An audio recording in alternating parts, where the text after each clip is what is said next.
No, but my cat like loves coffee. Oh, seriously? Yeah. That's interesting.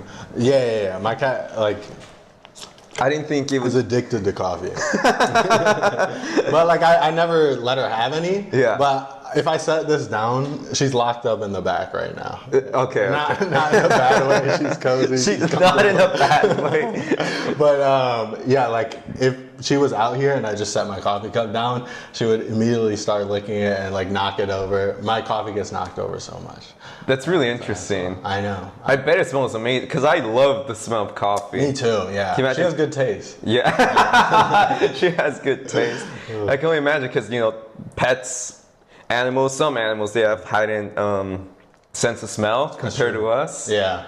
But sometimes I feel like that would like put them, I feel like it would put them off to coffee because it's so strong. So it was surprising. Yeah. It is definitely weird. Yeah. Especially like fragrance. Yeah. Because I like spraying my Blue de Chanel and my dogs are still like all over me. Oh, really? They like it? Yeah. Yeah. Cats hate the like hissing sound. So anything you spray, like they'll like run away immediately.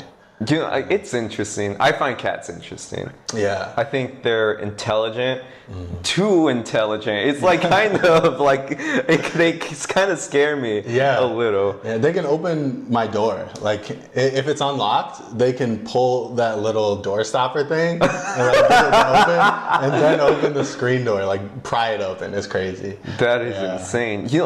Cats like to be independent.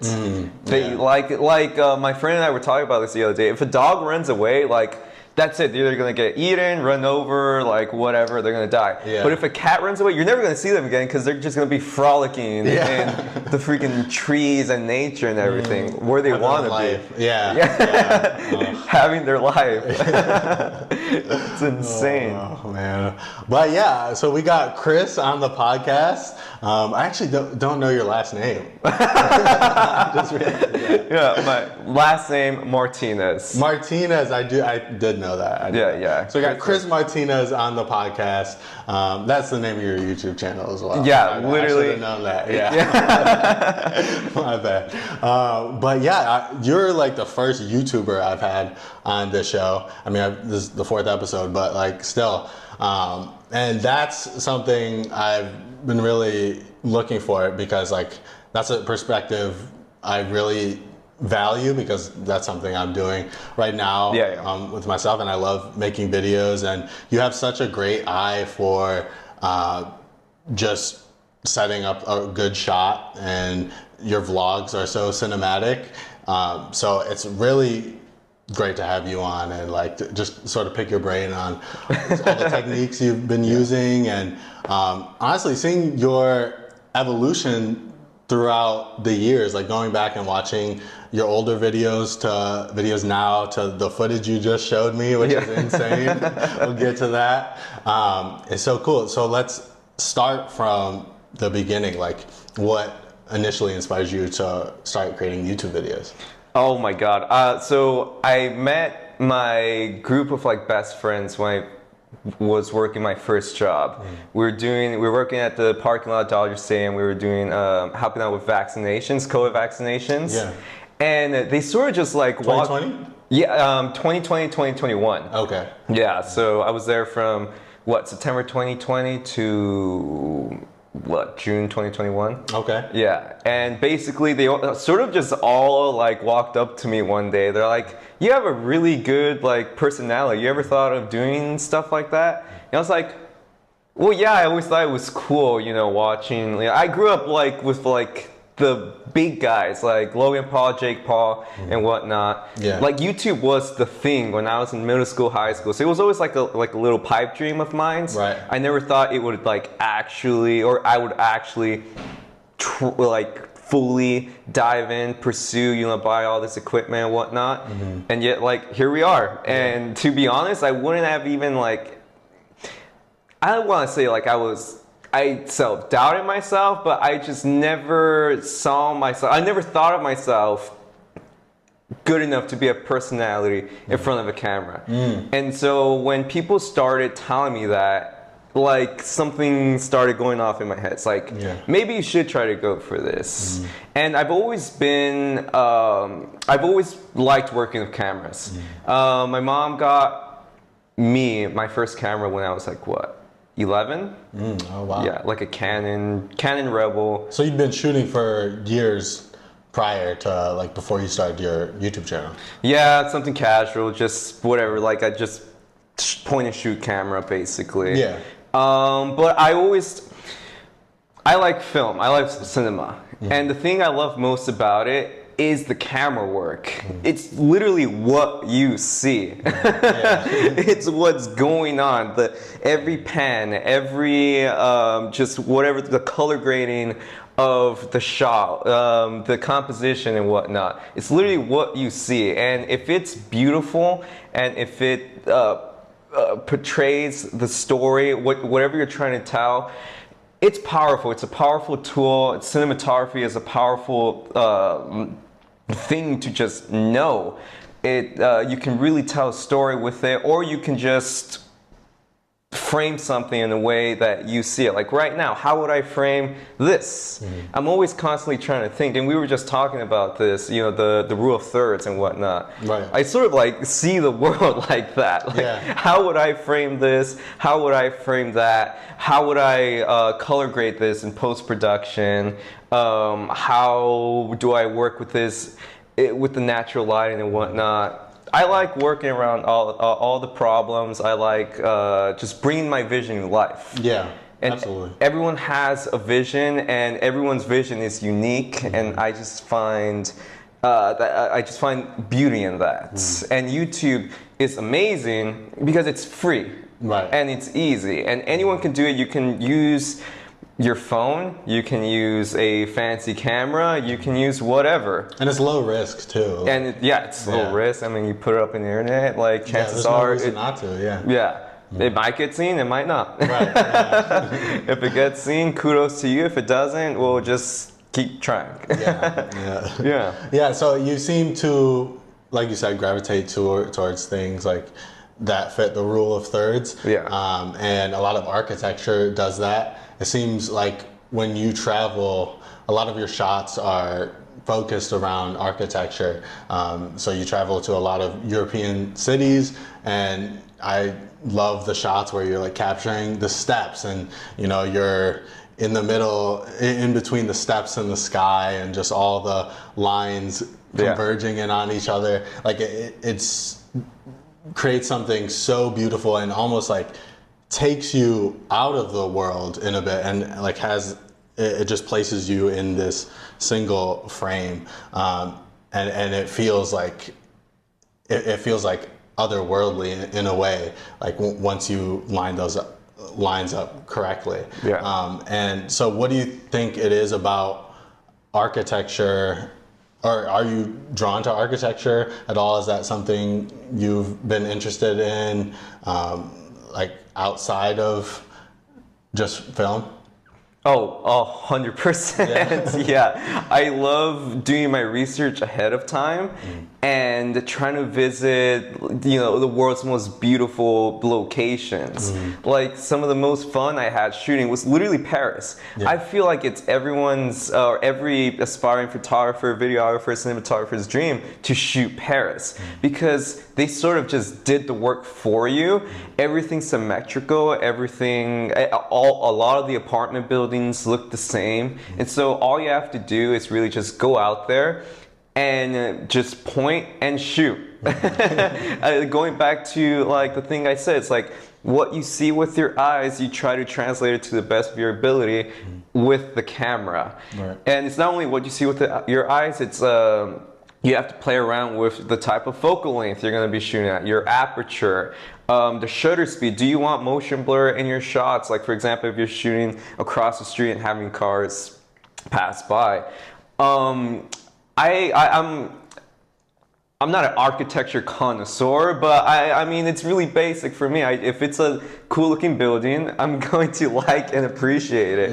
And so I guess that's why a lot of these European cities really do gravitate towards us. You know, here in LA, concrete jungle. Yeah. There's, you do get some of like the cool, like in the Beechwood Canyon, there's still homes from the 1920s where the Hollywood sign used to be Hollywoodland. There's still some of those buildings left from that era. And so, that's fun and whatnot, but you don't get like that Gothic sort of Byzantine-inspired architecture in Europe. Yeah. And it's just beautiful. Like the Louvre Museum is one of the most beautiful buildings I've ever seen. You have the Eiffel Tower. We just don't have stuff like that. And I got to a point where I just crave adventure, and I crave these things. You see these things in movies, you see these things in TV shows and in photos. That's why I love social media, because people get to just share these experiences.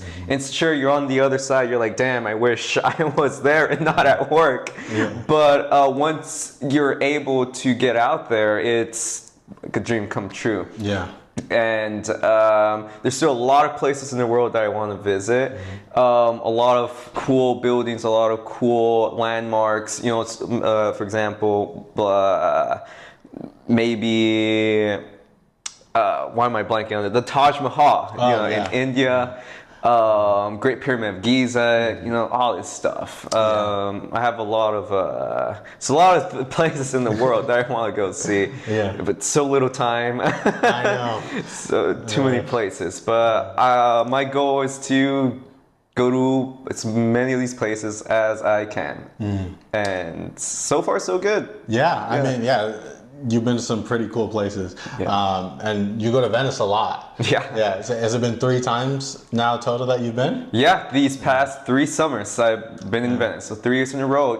My first year visiting Venice, I started to go to visit it 5 years in a row.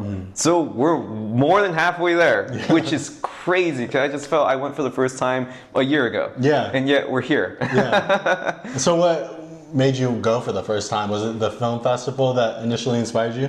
Yeah, I was there for the 79th Venice Film Festival. My dream is to attend the Cannes Film Festival. The thing about that is you need to be either part of the film crew, you need to be a credential member of the media / press, getting photos of the red carpet, paparazzi, or you just have to be working the event. Which one do you think you'd be? Definitely, probably paparazzi photos. Yeah, because I'll get to that later. I really found sort of like a passion in that. But anyway, so Cannes, not really accessible to the general public. So I quickly pivoted to what the next big festival is, and that's Venice. That's definitely the largest, most prestigious festival you can go to that's open to the general public. So as soon as I discovered that, I booked my ticket, and we were there within 3 months. So this was I bought my first ticket to Venice May 2022, and by August 2022 I was there. It was pretty impulsive. I didn't know what I was doing. Was it an expensive ticket? Is it kind of accessible, or something you kind of had to... You definitely have to be setting aside money for a good amount of time, I would say. Yeah. The round trip's like $1,500. Once you're out there, it depends if you stay like at a hostel or you get an apartment to yourself. It could range from like $600 for 2 weeks up to another $1,500 for a nice apartment for 2 weeks. Yeah. So my first time around, I stayed with this Italian woman who was renting out her apartment, not in the actual historic center, but on the main island. And she was literally, I thought I was going to have it to myself. She was there the entire time. Oh, really? Yeah, and like her kid was living there as well. But it was great because I was immersed in the culture. Yeah. And I got to see how she would live her life. Yeah. But that was her way of earning income, so she was just there the entire time. She didn't have a job. Yeah. And by the way, like people who like open up their like home like that for people to come stay with them, strangers who they don't even know, like they're the nicest people ever. Yeah. Like that's so generous. Just me thinking about just having a bunch of strangers just come live in my house like week to week. That sounds terrifying, but you have when to you be put such it a that good way. soul. Like, really such a nice thing to do. Yeah, definitely. So, awesome. Shout out her. I forget her name because it's really Italian and it's hard to pronounce. But yeah. Anyways, my first year there, I was there for the movies. The reason why I like going to these festivals and keeping up with the festivals, I like predicting, the Oscars, like what's going to get nominated, what's going to win, like is this going to, and the Oscars, it's weird because it's not an end-all be-all to like what the best films of the year are. Right. There's just too many films that are released. It's really hard to like narrow down to like the best 10 movies of the year. Yeah. But it does pivot you in the right direction and like opens up a lot of people, they tune into the Oscar ceremony late March every year, and most of the times they don't recognize most of the films that get nominated, and so it is a good blueprint as to what you should be looking out for. And so a lot of things, a lot of these big award contenders debut at Venice. Like it's the first big festival of the fall, and so there's a lot of excitement to that, and that's what really gravitated me towards Venice. And since it was my first time attending, I didn't really do my research ahead of time. I had no idea that the red carpet was accessible to us as well. Oh, wow. Like you can spectate. Yeah. And so the first day I showed up, I was just sort of like standing around, I was hanging around, there's so many people, and I was like, there's no way I can find a spot to like look into the actual carpet until like I like walked down like away from like the huge crowds, and there was like a crack in between these two fences. And it was just enough room for me to slide my hand in, and the first time I attended, I didn't have my big camera. I had a pocket-sized like point and shoot Canon, so I was able to slip it in, and I was like getting pretty like decent footage of like all the stars walking the red carpet, and it was insane. Wait, so you slipped it in through the fence so that you could collect it once you went through? So like to get past security or something? No, I slipped it in. I just pressed record, and I would have I just hold it there. Yeah. And that spot led to like my biggest video ever. Okay, so we have to talk about that. So this is all through the context of your first vlog, which is titled I Talked to Timothy Chalamet. Well, you had some other Venice vlogs. But I believe this one is I Talked to Timothy Chalamet for 30 seconds. For 30 seconds, It's 84,000 views. Yeah. Your biggest video. My biggest video by far. It was insane. It was all thanks to this crack in the fence. And you got some incredible footage. Like, so you talked to huge celebrities. You talked to Emma Chamberlain, Adrian Brody, Timothy Chalamet, obviously. So what one of the people you saw that day like took your breath away the most? Like what was the most surreal encounter that you had that day? Timothy, by far, because he was by far the biggest star there, besides like Harry Styles. But he goes beyond cinema, like straight up movie star. It was definitely Timothy. I was like joking around with my friends before I left, like, can you imagine I see Timothy, I bump into Timothy, I talk to Timothy, and it literally happened. Like it was the most ridiculous thing ever. I wasn't expecting anything. This was day one. I had no clue what I was doing or where I was going. No one talked English, so like I felt very just on my own, like in my own little bubble. And then all of a sudden, boom, this guy, he like pulls up. So the car pulls up, and I guess like some other people caught on that you can get like a pretty good view through this crack. Thankfully for me, I was like right there. So I was able to press myself, and like just like these Italian girls just like crushing me, like yelling out Timothy. All I had to do is just speak in English and you like recognize me. It's crazy. Wait, so where is this? Like, was it just a street right in front of the venue? Like, how'd you know to be there? So it's right, so there's like two entrances basically. So the big stars enter through the cars, like they get their private escort and they open the car doors and they're on the red carpet basically. But everyone else enters through this like entrance that's right to the side of like the car pathway. Okay. And so this is where like Emma Chamberlain walked in and whatnot, and like Nicholas Hoult and all these people, and I didn't know that I had to be there. Oh yeah. I was just there. It just happened. Yeah, it just happened. I really can't. I'm trying to think back to my mindset of that moment, but I was really lost. And I just got really lucky, and I'm just really glad that my footage turned out the way it was, because I could have.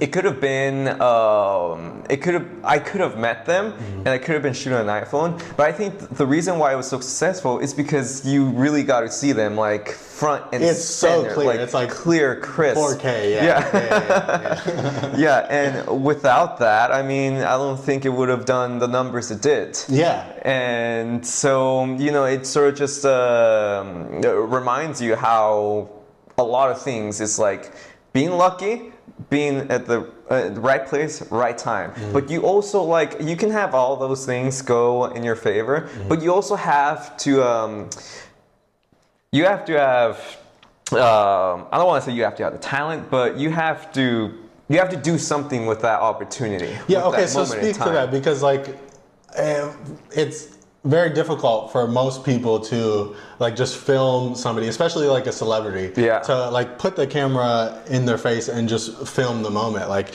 a lot of people will have it down by their hip, or maybe they'll just have the camera off and you'll just hear the audio from it. Yeah. What do you think makes it so easy for you to just capture the moment and make sure that you get that opportunity when it happens? I think you sort of alluded to it. Like, this is a once in a lifetime opportunity. I'm not going to let it go to waste, and I have to do everything in my power to get that shot. Yeah. And you just have to be on your toes constantly, especially at these red carpets. I'm basically doing what the paparazzi are doing, who are actually there, who are actually credentialed, except, I'm doing it from 20 feet back. But you just have to, you can't miss these opportunities, or else you're not going to have the opportunity to have an 84,000 viewed video. And to me, I'm also just very sociable, and I like to think I make people feel comfortable.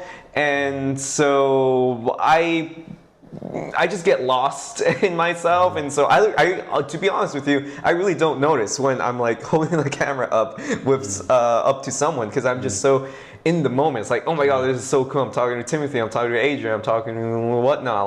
Brad Pitt. I got Brad Pitt on camera as well. I saw that. Yeah. I didn't really include him all that much. You've been following his drama I recently. haven't. So is that with his daughter? Yeah, with his daughter. Okay, I didn't hear about that. Apparently he was very abusive to Angelina, and verbally, I think physically abusive as well to the daughter as well. And she's trying to drop the Pitt name from her name. Okay, I did hear about that. Yeah, and so, whatever. I saw Brad this year too, so I'm tired of seeing Brad. Can I get fresh faces, please? Yeah. But anyway, so after my first year attending, I just got obsessed with the red carpets. I just started following the pages that pages that focus on red carpet, what the people are wearing and whatnot. I'm into fashion as well, and so I like seeing the dresses. Most the guys I notice they're just really boring. It's just like a suit. Come on. At least Timothy that year was wearing something cool. He had no shirt on. It was a long, extravagant red scarf and with a matching a red pant. And I like seeing stuff like that. Can we spice it up? You know? But so every year since then, that's been really the main attraction for me, the red carpet. I'm still there for the films, don't get me wrong, but the red carpet, it's where it's at. It's what people want to see. People want to see their favorite stars on camera, and I'm so grateful to have this beast of a freaking camera, the Sony A7 IV. That'll really bring it to life. It like feels like you're right there. Oh yeah, yeah. And so, you know, first year I went with my little Canon camera. Second year I came with this, but I got it so I literally got the camera and the lens. Well, I had the camera for a couple months prior to my second visit, but I got the lens 3 days before I left on my trip. Okay. So August 2023. I didn't know what I was doing. I didn't know how to use the camera, and the footage came out fine, but not what I wanted.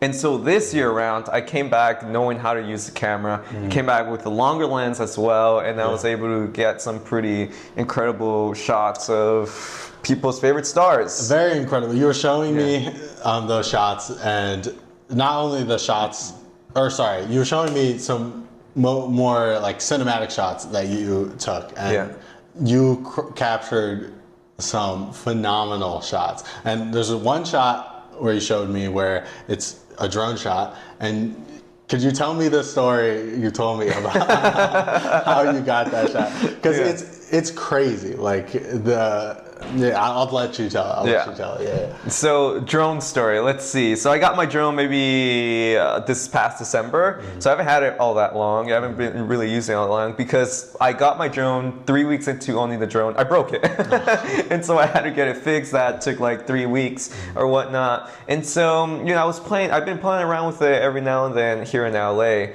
But I always knew like my dream was to get these aerial footage in Venice because I can get really creative with this. You know, flying over the canals and whatnot. And this shot in specific you're talking about, this was like the big thing like I thought of. Like what's like the craziest thing I can do? And this was it. So basically in Venice, St. Mark's Square, it's a UNESCO heritage site. So it's protected by all these like federal laws and whatnot. And you're not allowed to fly a drone around there. Oh, more specifically, you're not allowed to take off in the square. Okay. And so I was like, okay, so I can't take off in the square. What the hell am I going to do? So basically, my dream shot was to get to the St. Mark Bell Tower to the top. Like I'm at the top and have my drone like follow me and have that unique perspective. I haven't really seen it on any channel, any video, like literally anything. I don't think anyone has like actually done this. Wow. Because like who's stupid enough to like risk a fine and like jail time? Yeah. Apparently I am, because what I did is my apartment was like really cool. It was 2 floors, and the top floor had sort of like a balcony. And I started thinking, I was like, okay, I'm only 5 minutes away from St. Mark's Square. This drone can get to the bell tower in like 30 seconds, like max speed. I was like, what if I'm at the tower, at the top, and I fly my drone from my apartment to the tower and it meets me there? And like, it was like, I mean, it was gonna work. So all I had to do was get to the tower. And so, I forget what day it was, but basically it was rainy, it was windy. I was like, this isn't gonna work, but hey, this is my second to last day in Venice. This is like my only shot to do it. I have to do it. And so I went to the bell tower. I reached the top. Luckily, there was it was an unobstructed view basically from the bell tower to my apartment.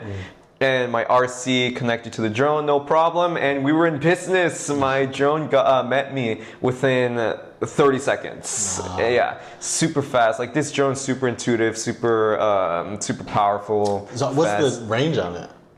I believe it's 12 miles. In ideal conditions, let's say like the wind's blowing, Like it's assisting the it. range in terms of like communicating with the controller. In theory, like unlimited. Like it's, Really? yeah.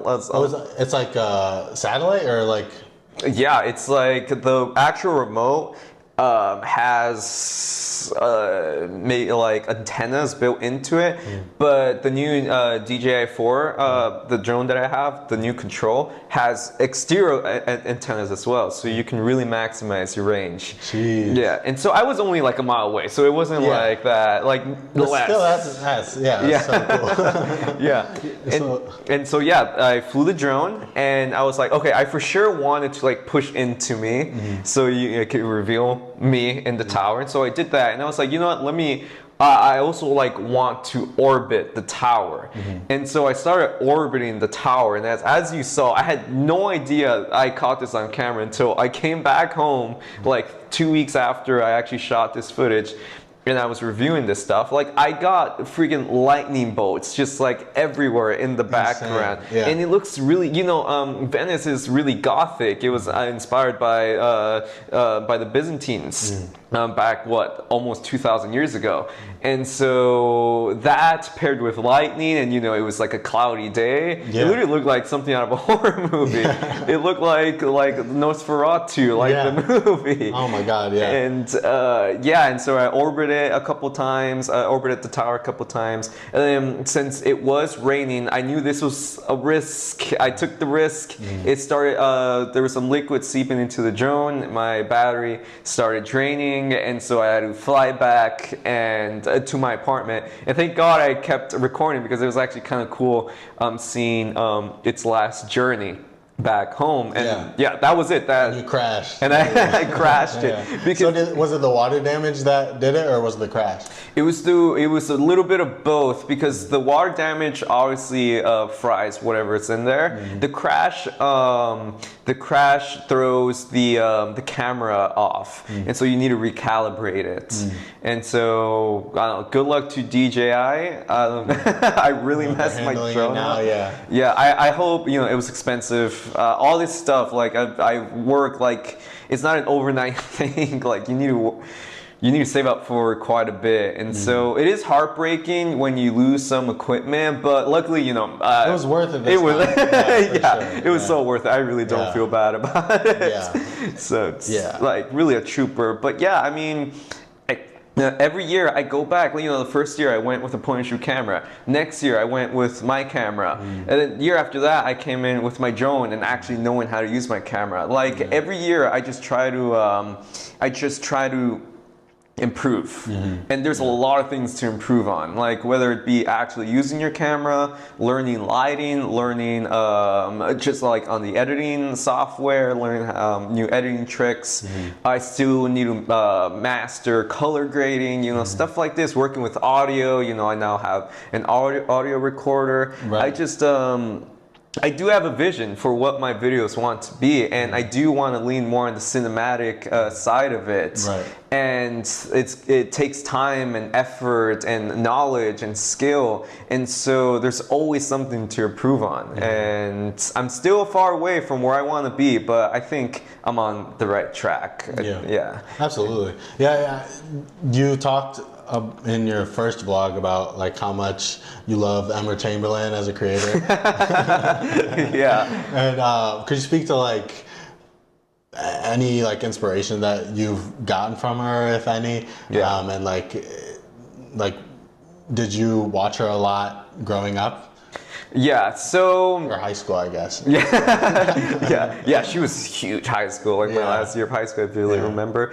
You know what, I will say this, I didn't really watch a lot of her stuff until maybe 2021. Oh, okay. I feel like that's where she really started peaking. Cinematic stuff. Yeah, definitely. And she took like a long break shortly after that.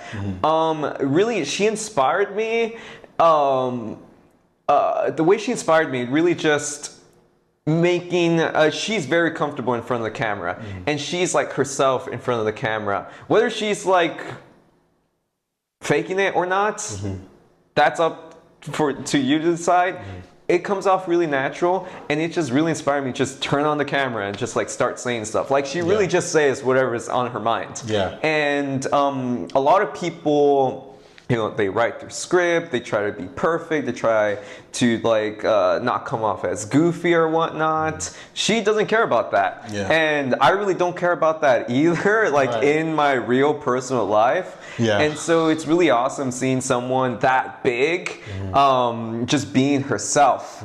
And she blew up because she was herself. She's a very, she's an electric personality. A lot of people gravitate towards her, myself included. Right. And so really, seeing someone that big being herself, I was like, well, if she can do it, I can do it. Like, I'm just a kid, like, and with like a small YouTube channel, I can definitely do this myself. And yeah, I mean, I'm in love with her. She's she's by far, she's by far my biggest celebrity crush. Oh, really? Yeah. And so when I saw her, like, I froze. Like, I fumbled, I crumbled, I did all that. I just, it was a lot of pressure. I wasn't expecting to see her, and so when she showed up, I was like, what am I gonna do? This is like once in a lifetime thing.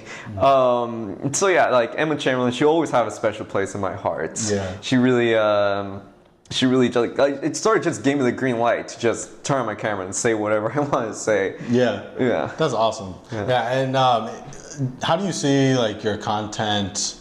You sort of talked about like your equipment evolving, you know, as you go on. But how do you think your content's going to evolve? Is there any other sort of genre or niche that you want to create for YouTube? Or do you want to ever do like scripted short films or maybe full-length films? What's sort of your goals in that? Yeah, so I guess right now my main goal is really growing my channel and improving that. And I do have a very specific vision as to what I want to be. Like, for example, let's just do this. Like, for example, I want to do this sort of like vlog style video in Hollywood, but it sort of just be sort of throwback to where I all started, you know, like the silent film era. And like there's I sort of want to like maybe rent or even just buy like a camera from like the 1920s and sort of just like do my intro with that camera, you know, cranking it, it be in black and white, be super shaky, super whatever.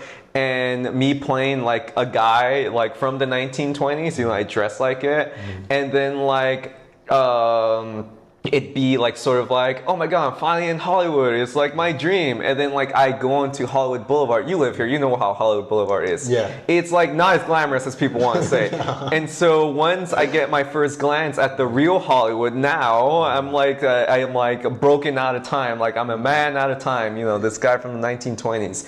And we sort of like follow this character and we're exploring the Hollywood Boulevard of now through the eyes of this guy. Yeah. And I stay in character like the entire time, and I sort of like maybe like mess around with people along the way, like speak like I do, or speak like how someone would speak in the 1920s, because I do also want to get people on camera, just random strangers. I think it's interesting just to like, even if it's just like a quick interview or maybe like really messing with them, you know, as a character. Like, I think it's interesting just getting, it makes it feel alive. It makes it feel real. Right. Less staged. Yeah, some texture. Exactly. And so, you know, by the time, you know, we're in like modern times, you know, I'll switch back to my camera and it be in color or whatnot. You know, sort of transition to 1920s to now, and sort of incorporate maybe like short film narratives into unscripted YouTube videos. Like that's really what I want to go for. And that's really cool. Yeah. Like, is that something you see being on a separate channel, or is that something you see turning your current channel into? Like, is that going to be the main focus of your channel, or are you gonna still put out like other vlog style videos?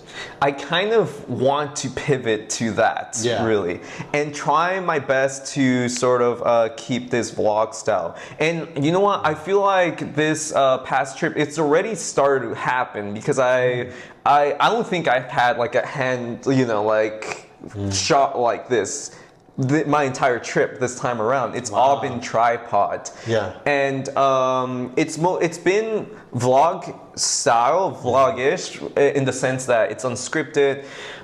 You follow me in real time, obviously. I show you around the museums or wherever I'm at and whatnot, but it definitely has more of a cinematic feel to it. And I do want to keep that unscripted, sort of like wholesome feel to my videos, but also, do like a skit or like 1920s guy in a modern time. Or maybe, like, I sort of like maybe dabbled in that a little with my last Venice trip vlog, where I sort of like recreated like the Rocky,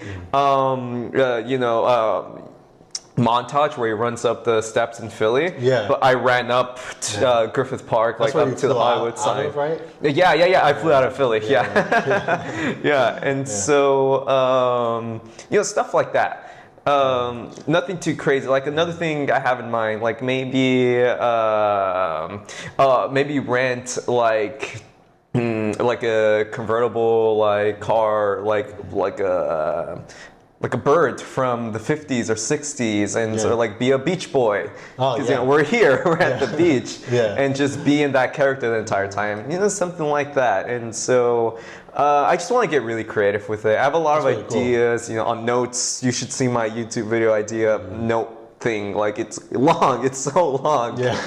And I guess sort of incorporate some of these like short film narratives with unscripted vlog things. And I also want to do like crazy things like skydive or bungee jump.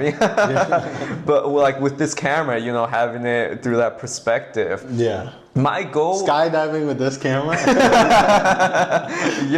mean, it's the goal. I mean, I want to really push boundaries. I think there's a lot of room to grow in YouTube, and I think I definitely have the equipment now. It took 3 years of like building up my equipment stash. I feel like I'll have this set up for like a good while now. I have the lenses. Thanks. I have the lenses, I have the camera, I have the drone, and now it's actually time to go out there and like get stuff on camera and really just show people. Like, that's why I love traveling, because you get to show people. So a lot of people, I'm fortunate enough in life to where I'm able to go out and leave for 4 weeks, leave work for 4 weeks, and come back and just be fine. A lot of people don't have that luxury, and it really is a shame, because there's so much in the world to see, and some of the best things about traveling is meeting the people out there and being immersed in different cultures, and obviously seeing the actual cities and places and architecture. Paris is beautiful, Venice is beautiful. I want to visit like Machu Picchu. Like, that's really high on my list. I feel like that might be my next trip. Even in the US, there's so much to see. Like, a lot of people aren't going to have the opportunity to see these places in their lifetime. The national parks here are incredible. It's so incredible. And so I feel like my job is just to put it on camera to the best of my ability and have it be as beautiful as possible, as sharp as possible. That's why I like digital, because you can really play. It's really sharp, really clear. 4K, 8K, whatever K, 12K. I'm sure we'll get there at some point. And you're able to color grade it to as natural as color as it could be. I guess. Ultimately, I do want like my shot to be as natural as possible. Sometimes I bump up the saturation a little, but I'm starting to feel comfortable in the idea of like shooting black and white, or shooting like with a blue hue, or shooting with more of a green hue, or whatever. What about like the natural shot? Like interests you so much as opposed to like color grading? Maybe it harkens back to what I just said about showing people what it's like. I don't like going overboard with like a filter look or whatnot. I like the idea of showing the world what I see. And look at me, I'm Mr. Four Eyes here, and like my eyes are really messed up. And like I do have issues with some colors, and like I think it's like kind of interesting to show people that. I think it's really just that. I don't think it's much I don't really put much thought to it, but so like I said, like I think I'm starting to get comfortable and maybe starting to deviate into different color gradings, different styles, visual styles.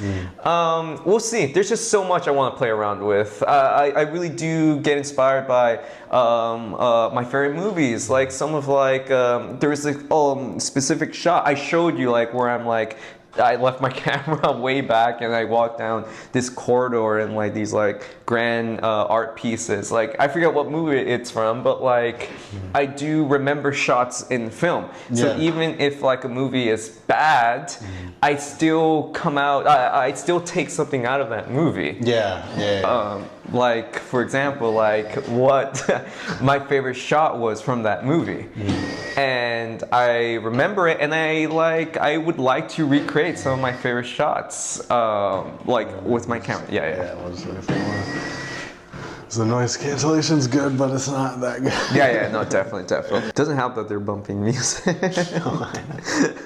Like, it would have been fine without the music. Like, do they not have AirPods? The copyright. Earphones? The copyright. The copyright, I'm gonna like not even hear it, and then it's gonna like pick it up. Yeah, exactly. Are they fixing your door? Yeah. The screen door wasn't working. Okay. So, yeah, like I like momentarily fixed it, but I think it was like missing a couple of pieces. Okay. Yeah, probably honestly because my cats. Because they'd be busting that shit open like. Your cat fucked up your door. That's hilarious. I know. Oh my god. Yeah. Those cats are a little rat. You'll meet them after this. Okay. Yeah. I'm excited. Yeah. You're not allergic or anything. No. I'm good. Yeah. Okay. You think we're good? Yeah, we're good. Okay. Yeah.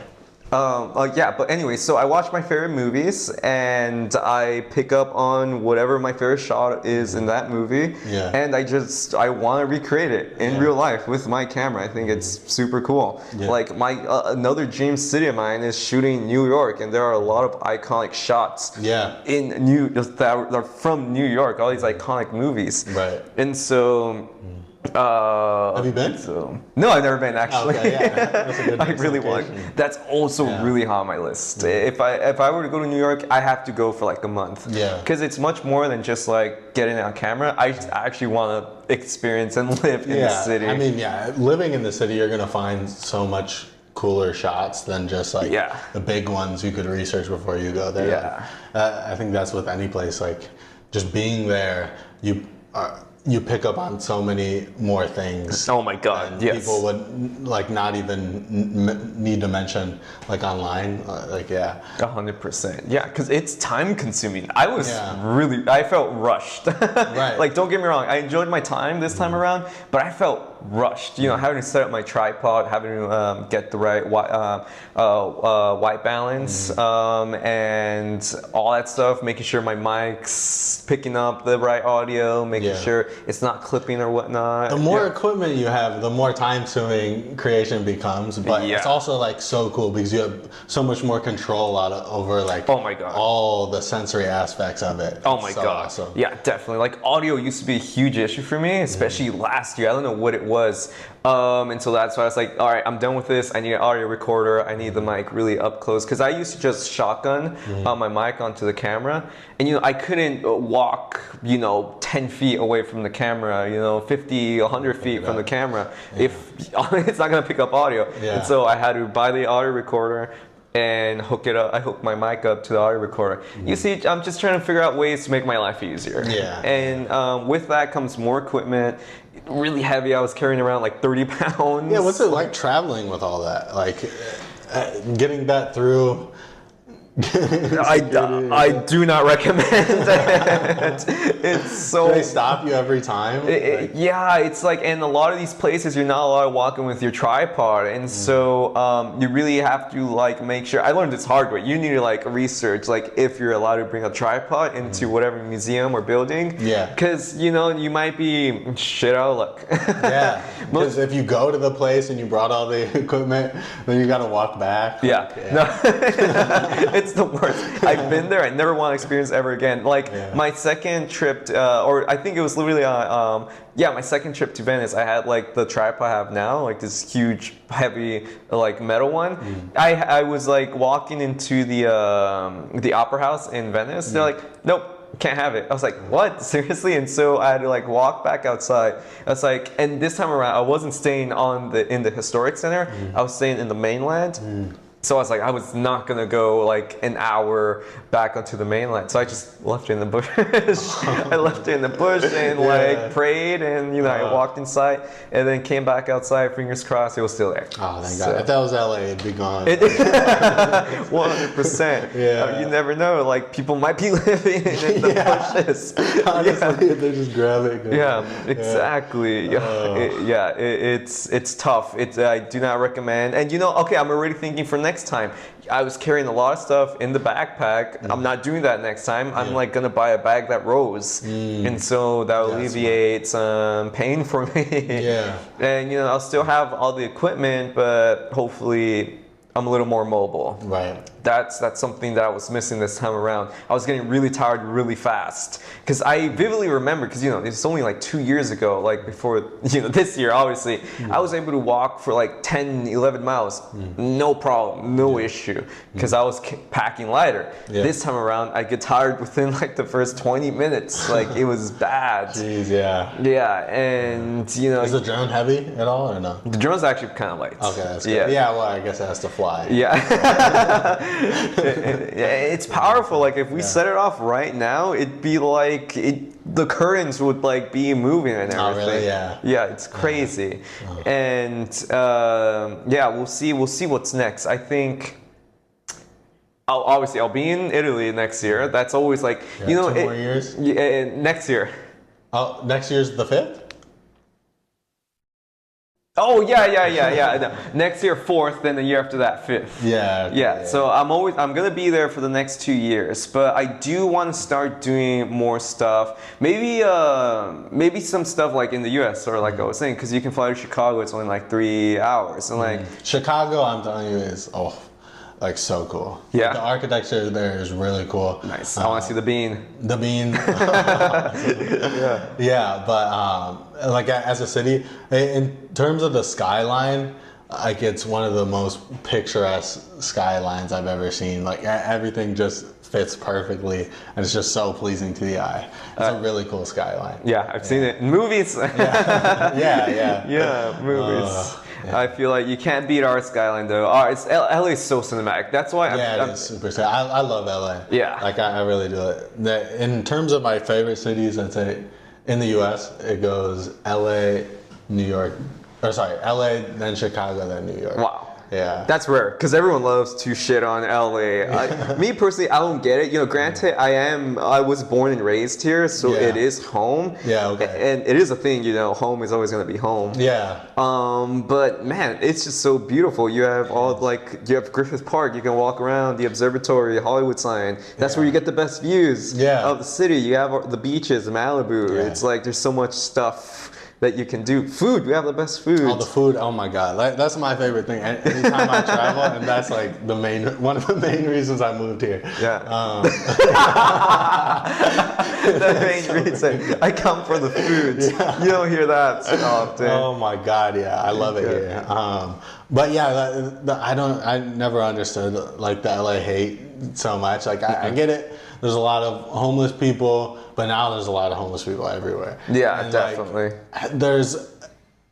It takes a while to get to certain places, but that's because there's so much. Yeah, definitely. You don't have to go to the other side of town. There's tons of things to do where you're at. Exactly. But you can if you want to.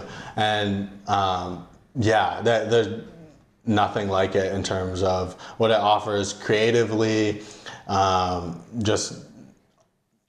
The beach, the weather, it's perfect. Yeah, I know. Yeah, I come from Michigan, and I was about to say you're the hometown hero. Like, what's a hometown? Michigan. Yeah, Michigan, nice. Yeah, and it snowed like 6 months out of the year there. Yikes. So I had to get out of that, but Yeah, no. I'm not a cold snow person. yeah, beautiful in the summer, but yeah, the snow's rough. Yeah, definitely. Yeah, LA. Yeah, I'm telling you, I think I'm excited to finally start shooting like cinematic footage in LA. Like, I think the first thing I'm gonna start shooting is that Hollywood video. I think that's a great idea. Yeah, the history here is so cool. Yeah, so definitely. unique. We definitely have like some history and like underrated in like the art scene as well. And like I like looking back at like the old maps of like where the native people were living at and like what like it's crazy to think about. I know, right? Yeah, and like not like prehistoric history even like that doesn't even make sense.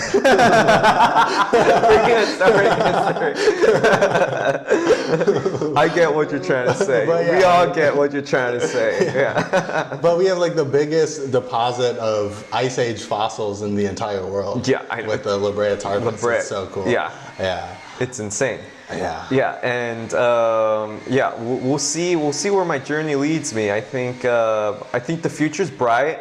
I think the future's bright for anyone who's like trying to get into this. Yeah. All you need is like a couple. All you really need, just pick up whatever camera you have and start shooting because you have an idea and you work towards trying to bring your idea to life as close as possible. Right. Yeah, like cause like I dream of like things and like I start storyboarding or like writing it down and like whatever encounter I have in the open world, like at work or whatever, maybe I bump into like weird people and like I like start scripting and like whatnot. I'm not a writer, so if you're a writer, come help me out. Yeah, and I also need a camera person. Definitely, like I need someone. That's huge. That's huge. That's like such a big hurdle in terms of like getting some quality. In terms of being a personality online, it helps so much to have somebody there to like frame up the shot and do all that work for you. Yeah. And me, like I can't be leaving my camera like across the street in LA. That thing is getting snatched. Like I've seen some crazy things. Like so definitely if I were to get a camera person, they're mostly just gonna be standing and making sure no one steals it. Yeah. But no, definitely maybe keep me in focus, you know, all that stuff. Yeah. So very, very exciting. Yeah, man, I'm super excited for that third vlog you got coming out. The footage of that is gonna be amazing. I hope that one like blows up huge because it really deserves to. Like you have some great shots in there, and Thank you. I think you are really able to tell like a really good story with your shots as well. Like your editing is really good as well. So thank you. I really look forward to that. Definitely gonna promote that when that comes out, and then thank you. I'd love to have you on again in the future. I'd love to work with you, like collaborate in something. Like I do a lot of music. If you could like shoot a music video sometime, like I think that could be something really cool. Easy. Yeah. I'm trying to be as just expand my skill set as much as possible. Yeah. Be as versatile as possible. Yeah. And you're doing wonderfully at that. So thank you. Thank you so much for coming on, and make sure to check out Chris's channel. He really does have some really cool vlogs on his channel, and he's only getting better. And stay tuned for that third Venice Film Festival vlog. Paris vlog. Vlog. Wow. But see you guys next time. Anything you want to plug other than the vlog? Let me think. My Instagram, I'm going to be uploading a lot of photos that I got overseas. The photos are incredible. The footage is great. The photos are just like perfect, basically. Yeah. Awesome. Of Mona Lisa, like really rare angles of all these famous artworks. Yeah, so my Instagram, that's where you find my links to everything, basically, my YouTube channel and whatnot. Put that down in the description. Go check that out. Yeah, as long as you have my Instagram, you'll have me forever. Like, my internet life revolves around my Instagram. So, there we go. Yeah. Makes it easy. Yeah, exactly. Yeah. But thanks for having me on. I think this is really awesome. Oh, thank you so much. I appreciate it. leadership. Yeah, you get all these creative minds in one room. Yeah. I think it's great. We should have like a huge like open table? circle. That would be. I'm gonna need you to bring more cameras. Yeah. But yeah, no, that would be really awesome. That would be awesome. Yeah, I'm excited. I'm telling you, I'm excited for you too. I think there's a thanks so lot much. of like possibilities for this as well. Yeah. And people, like the amount of people you can like bring in. Oh yeah, there's so many creative people. Yeah. Another great thing about LA. Yeah, exactly. We all have dreams, and Yeah. I think we can all accomplish them. Yeah, exactly. Yeah. All right. Well, anyways, thank you so much. Get out of my apartment. No. I'm getting kicked out. Hey, it happens a lot later than it normally does. The cops like in Rome, they like kicked me out after like I pressed record 1 minute, and then like I was like in the Spanish Steps. Yeah. And then they're like, nope, you can't record there. It's like, why?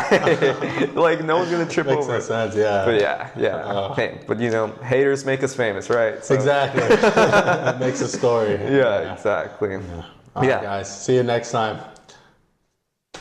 See ya. Here we go, man. That was awesome. Thank you. Yeah, that was really fun. Oh my god, the cat fell off.